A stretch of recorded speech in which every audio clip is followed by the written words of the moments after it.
السلام عليكم ورحمة الله وبركاته. ازيكم عاملين ايه؟ يا رب تكونوا بخير. النهارده بقى يومنا عند الطيور. شايفين بسم الله ما شاء الله، الله اكبر.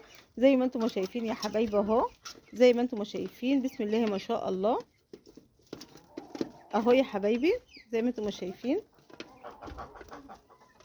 النهارده بقى يومنا عند الطيور، فبنأكل الطيور مع بعض ونقول ازاي بنحصن الطيور. طبعا بنحصن الطيور بحاجات متوفرة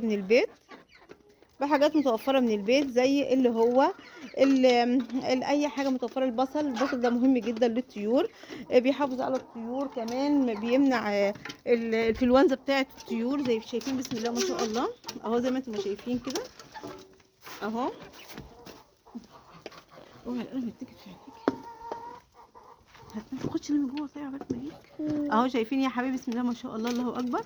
طبعا بنحصن الطيور بتاعتنا بالحاجات المتوفره من البيت، زي البصل. لو عندك بصل متوفر، البصل مثلا لو خلطت لهم بصلايه جميل جدا جدا البصل، ولو فصين توم حطيت لهم بصل في الميه او توم في الميه جميل جدا يا جماعه.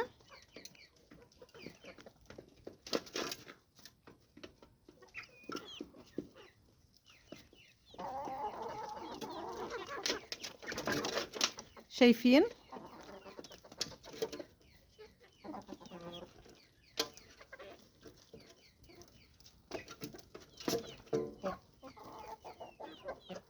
طبعا لو عايزه فراخ تبيض كل يوم وما تقطعش بيض، تعالى اقول لك تعملي ايه.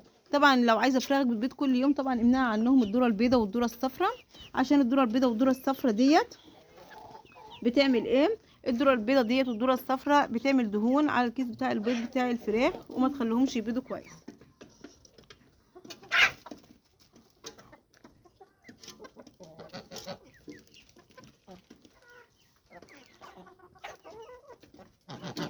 شايفين زي ما انتم شايفين كده، الواحد بيحب يحصن الطيور بتاعته بحاجات متوفره من البيت. طبعا لو عندك اي حاجه كده بتصنيها،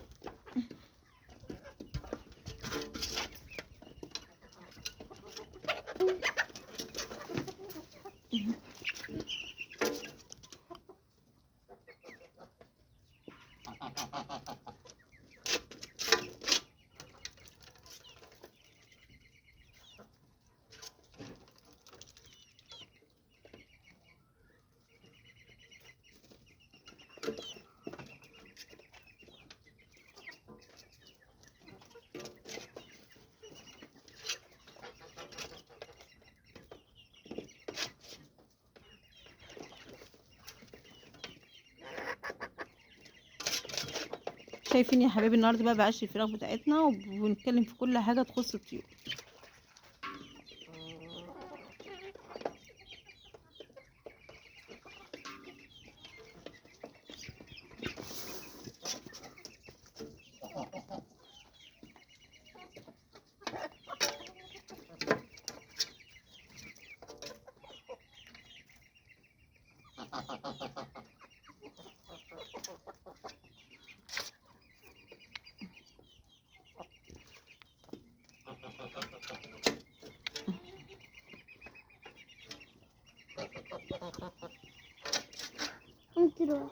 طب ثواني يا حبيبي، خليكي ماسكه دلوقتي.